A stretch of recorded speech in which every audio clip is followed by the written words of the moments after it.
દરેક ગુજરાતી ઘરોમાં ખીચું તો બનતું જ હોય છે, પણ આજે હું અહીંયા તમારી માટે એકદમ સોફ્ટ, પોચા અને અંદરથી ભરેલા એવા ખીચું બોલ્સની રેસીપી લઈને આવી છું. એકદમ ઇનોવેટિવ રેસીપી છે, નવી છે અને એકવાર ખાશો ને તો ખાતા જ રહી જશો, એટલી ટેસ્ટી છે. તો ફ્રેન્ડ્સ, એકદમ ટેસ્ટી એવા આ નવી રીતે બનેલા ભરેલા ખીચુના બોલ્સની રેસીપી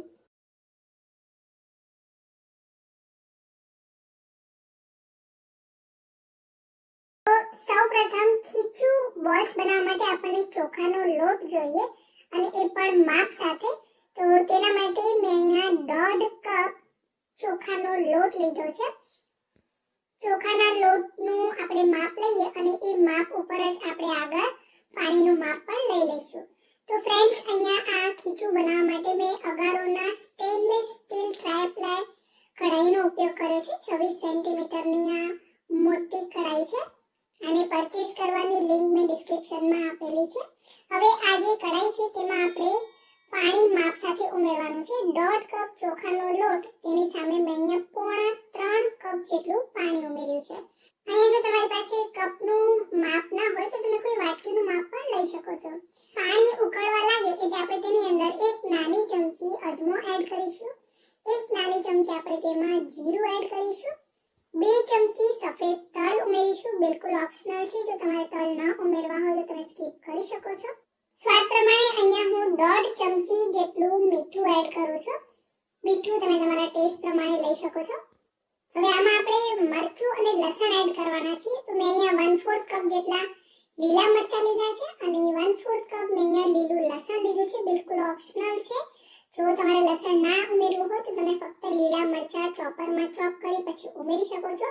મેં આ બંને વસ્તુને એકદમ સરસ આ રીતે ઝીણા ચોપ કરી લીધા છે અને આ ઉકળતા પાણીમાં આપણે તેને પણ ઉમેરી લઈશું. ત્યારબાદ અડધો કપ મેં અહીંયા ઝીણા સમારેલા લીલા ધાણા તેમાં ઉમેરી લીધા છે. આનાથી ખીચુનો ટેસ્ટ ખૂબ જ સરસ આવે છે અને એકદમ ફ્લેવરફુલ બને છે. હવે આપણે આને ઢાંકી દઈશું અને ગેસની ફ્લેમને મીડિયમ ઉપર રાખી તેને ઓછામાં ઓછા 6 થી 7 મિનિટ માટે ઉકાળવાનું છે. ખીચુમાં પ્રોપર ટેસ્ટ આવે એટલા માટે આ પાણી અને મસાલાને સારી રીતે ઉકાળવું ખૂબ જ જરૂરી છે. તો ફ્રેન્ડ્સ, અહીંયા 6-7 મિનિટ થઈ ગઈ છે અને તમે જો પાણીનો કલર એકદમ સરસ બદલાઈ ગયો છે અને એકદમ સરસ ઉકળી રહ્યું છે. પાણી થોડુંક ઓછું પણ થયું છે અને હું વેલણની મદદથી આ રીતે ચલાવી લઉં છું અને હવે હું તેમાં અડધી ચમચી ખાવાનો સોડા એડ કરું છું. ખાવાનો સોડા ઉમેરવાથી આ ખીચું એકદમ પ્રોપર ખીચિયા પાપડના ટેસ્ટ જેવું જ આવે છે અને એટલા માટે જ મેં અત્યારે પણ ઉમેર્યું છે. અને તેની અંદર આ જે ચોખાનો લોટ છે તે ઉમેરી આ રીતે વેલણની મદદથી ફટાફટ ચલાવીને મિક્સ કરી લેવાનું છે. તમને આ લોટ અને પાણીને મિક્સ કરવા માટે જે પણ વસ્તુ ખાવે તેની સાથે તમે મિક્સ કરી શકો છો. વિસ્કરનો ઉપયોગ તમે અહીંયા કરી શકો છો, તાવેથાનો ઉપયોગ કરી શકો છો, કોઈ મોટા ચમચાનો ઉપયોગ પણ કરી શકો છો. પણ વેલણની મદદથી આ રીતે તમે તેને ચલાવશો તો ગાંઠો નહીં પડે અને લોટ જે છે એ ફટાફટ પાણી સાથે મિક્સ પણ થઈ જશે. ફ્રેન્ડ્સ, મેં ગેસ બંધ કરી દીધો છે અને આ રીતે હું ઢાંકીને આ કઢાઈને ગેસ પરથી નીચે ઉતારીને સાઈડ પર રાખું છું. 5 મિનિટ માટે આપણે તેને આ રીતે છોડી દઈશું એટલે ગરમ કઢાઈની અંદર જ આ ખીચું થોડુંક બફાઈ જશે અને ત્યાં સુધી આપણે એક ફિલિંગ તૈયાર કરવાની છે. તો તેના માટે મેં અહીંયા અડધો કપ પનીર લીધું છે. પનીરને છીણ કરીને લીધું છે. તેમાં 5 ચમચી મેં મીઠું ઉમેર્યું છે.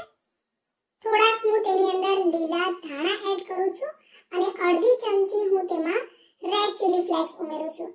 તો મરચું તમારે જે પ્રમાણે ઉમેરવું હોય એ પ્રમાણે તમે રેડ ચીલી ફ્લેક્સ ઉમેરી શકો અથવા તમે લીલા મરચાંને પણ ઝીણા ઝીણા સમારીને ઉમેરી શકો છો.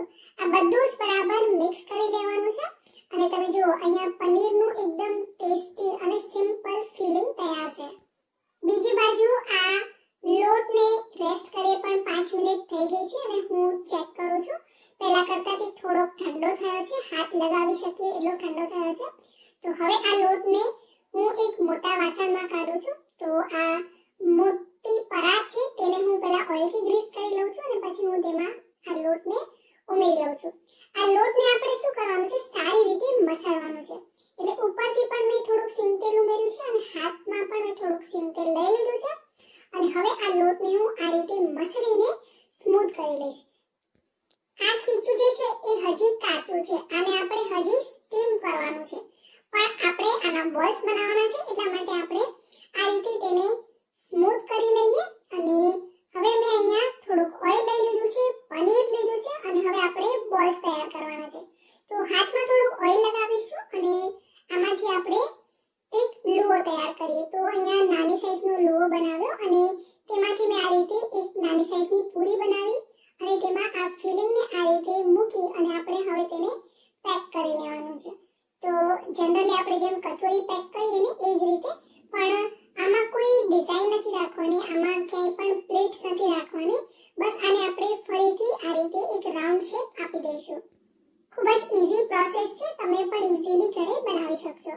અહીંયા હું બીજો બોલ્સ પણ તમને એક બનાવીને બતાવી દઉં છું. આ લોટને મસળીને આ રીતે થોડુંક સ્મૂથ કરવાનું છે અને પછી આ રીતે હાથની મદદથી જ તેની એક પૂરી તૈયાર કરવાની છે અને તેમાં આપણે ફિલિંગને ભરી દઈએ અને પછી આપણે તેને બંધ કરી દઈએ. તો ફ્રેન્ડ્સ, આ વિડિયો તમે ક્યાંથી જોઈ રહ્યા છો? તમારા ગામનું નામ, તમારું નામ કોમેન્ટ સેક્શનમાં લખજો.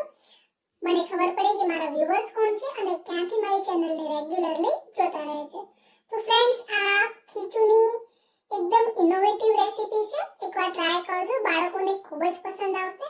તો બધા જ બોલ્સ આ રીતે તૈયાર કરી લેવાના છે અને હવે આપણે કાણાવાળી સ્ટીમર પ્લેટને ઓઇલથી ગ્રીસ કરી લઈએ અને ત્યારબાદ આ બોલ્સ આપણે તેમાં મૂકતા જવાનું છે. ફ્રેન્ડ્સ, મેં ગયા વર્ષે પણ ખીચુની એકદમ સોફ્ટ ખીચુની રેસીપી મારી ચેનલ પર અપલોડ કરી હતી, તમે લોકોએ ખૂબ જ પસંદ કરી હતી અને જો એ તમે ના જોઈ હોય તો તેનું લિંક તમને ડિસ્ક્રિપ્શન બોક્સમાં આપી દઈશ. તો ખીચું બોલ્સને સ્ટીમરમાં મૂકી આપણે 20 મિનિટ માટે સ્ટીમ કરવાનું છે ફૂલ ફ્લેમ ઉપર અને 20 મિનિટ બાદ આપણે જ્યારે તેને ચેક કરીએ તો આપણા ખીચું બોલ્સ એકદમ સરસ સ્ટીમ થઈ ગયા છે. અને જો બોલ્સ એકદમ સરસ શાઇની બની ગયા છે અને બોલ્સનો કલર પણ પહેલા કરતા ચેન્જ થયો છે. તો 20 મિનિટ ઓછામાં ઓછું તેને ફૂલ ફ્લેમ ઉપર સ્ટીમ કરજો, એકદમ પરફેક્ટ બનશે, કાચા નહીં રહે. અને ગરમા ગરમ આ બોલ્સની ઉપર મેં કાચું સિંગ તેલ ઉમેર્યું છે, થોડોક લાલ મરચાંનો પાવડર અને થોડોક અથાણાનો મસાલો હું તેની ઉપર સ્પ્રિંકલ કરી લઉં છું અને થોડાક લીલા ધાણા પણ હું તેની ઉપર સ્પ્રિંકલ કરી લઉં છું.